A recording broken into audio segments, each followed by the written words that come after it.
Shalom saudara-saudara terkasih di dalam Tuhan. Kembali pagi ini kita akan mendengarkan firman Tuhan. Mari sama-sama kita berdoa. Terima kasih Tuhan atas hari ini di mana kami ada, sebagaimana kami adalah berkat kasih karunia anugerah Kau dalam hidup kami. Kiranya hidup kami boleh selalu berada di dalam kehendak dan rencana Engkau, dan hidup kami boleh berkenan di hadapan Engkau. Pimpin setiap langkah dalam hidup kami ya Tuhan. Kiranya hidup kami Tuhan boleh menjadi berkat bagi yang lain. Terima kasih Tuhan. Hanya di dalam nama Engkau, nama Tuhan Yesus kami berdoa. Amin. Firman Tuhan pada pagi hari ini bertemakan tentang pencobaan sebagai warna kehidupan. Kalau kita baca di dalam Yakobus pasal 1 ayat 12, berbahagialah orang yang bertahan dalam pencobaan, sebab apabila ia sudah tahan uji, ia akan menerima mahkota kehidupan yang dijanjikan Allah kepada barang siapa yang mengasihi Dia. Mendengar kata pencobaan, terbayang yang di pikiran kita adalah sesuatu yang dirasa berat, tidak mengenakan, sangat menyakitkan, dan memaksa kita untuk berjuang. Sebagai orang yang percaya, kita tak perlu takut bila harus menghadapi berbagai pencobaan. Sebab firman Tuhan sudah menegaskan bahwa pencobaan-pencobaan yang kita alami itu tidak akan melebihi kekuatan kita. Pencobaan-pencobaan yang kamu alami ialah pencobaan-pencobaan biasa yang tidak melebihi kekuatan manusia. Sebab Allah setia, dan karena itu Ia tidak akan membiarkan kamu dicobai melampaui kekuatanmu. Dan pada waktu kamu dicobai, Ia akan memberimu kepadamu jalan keluar, sehingga kamu dapat penanggungnya. Itu kita baca dalam 1 Korintus pasal 10 ayat 13. Dan berdasarkan ayat ini ada 3 karakteristik pencobaan, yaitu biasa, tidak melebihi kekuatan, dan selalu ada jalan keluarnya. Yaitu pencobaan yang biasa, pencobaan yang tidak melebihi kekuatan kita, dan selalu memiliki jalan keluar. Yakobus menasihati kita untuk tetap berbahagia sekalipun berada dalam pencobaan. Lalu kita berpikir, bagaimana bisa? Umumnya orang akan berbahagia bila ia dalam keadaan baik dan terbebas dari masalah dan kesulitan.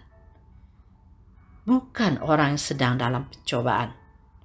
Jangan hanya kita baca sepenggal, karena masih ada kelanjutannya, yaitu ia akan menerima mahkota kehidupan yang dijanjikan Allah kepada barang siapa yang mengasihi Dia. Saat di dalam pencobaan, kita berpikir bahwa Tuhan mungkin meninggalkan kita dan Tuhan tidak lagi memedulikan kita. Padahal bila kita renungkan sejenak, selalu ada hikmah di balik pencobaan, yaitu Tuhan sedang menuntun kita untuk semakin mendekat kepadanya dan mengajar kita untuk mengerti kehendak-Nya. Berbahagialah dan bersyukurlah bila kita di dalam pencobaan. Itu artinya Tuhan sedang memusatkan perhatiannya kepada kita dan merancang hal-hal yang besar atas hidup kita. Karena itu, tetaplah bersandar dan percaya penuh pada kehendak dan rencana Tuhan. Karena kehendak dan rencananya tidak pernah gagal dan selalu yang terbaik untuk hidup kita. Melalui pencobaan, Tuhan sedang membersihkan kita seperti ranting-ranting supaya dapat berbuah lebih lebat lagi. Itu terdapat di dalam Yohanes pasal 15 ayat 2.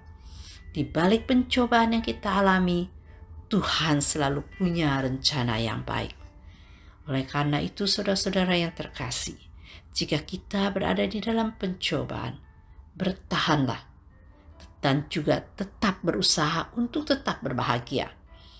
Karena kalau kita telah melewati pencobaan, kita tahan uji. Dan setelahnya seperti firman Tuhan tadi dikatakan Yakobus 1:12 bahwa kita akan menerima mahkota kehidupan yang dijanjikan Allah pada barang siapa yang mengasihi Dia.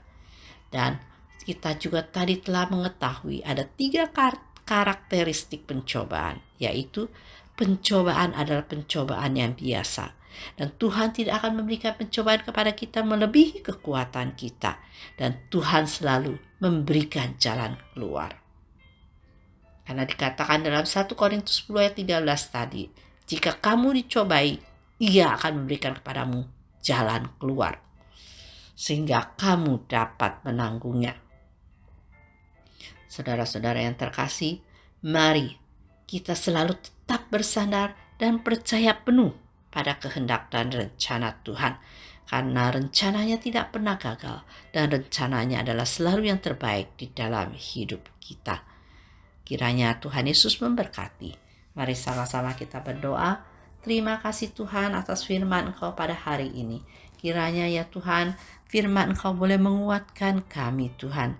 Firman Engkau Tuhan boleh ya Tuhan, walaupun dalam keadaan apapun ya Tuhan, dalam hidup kami, kondisi kami, kiranya ya Tuhan firman Engkau itu selalu menjadikan pegangan dalam hidup kami. Kita boleh selalu bersandar dan percaya penuh, sehingga di dalam keadaan pencobaan, walaupun di dalam keadaan baik, kita boleh tetap kuat di dalam Engkau, kita boleh tetap berbahagia di dalam Engkau, karena kita percaya bahwa Engkau selalu memberikan jalan keluar. Terima kasih ya Tuhan, kami serahkan semua dalam tangan Engkau. Hanya di dalam nama Engkau, nama Tuhan Yesus kami berdoa. Amin.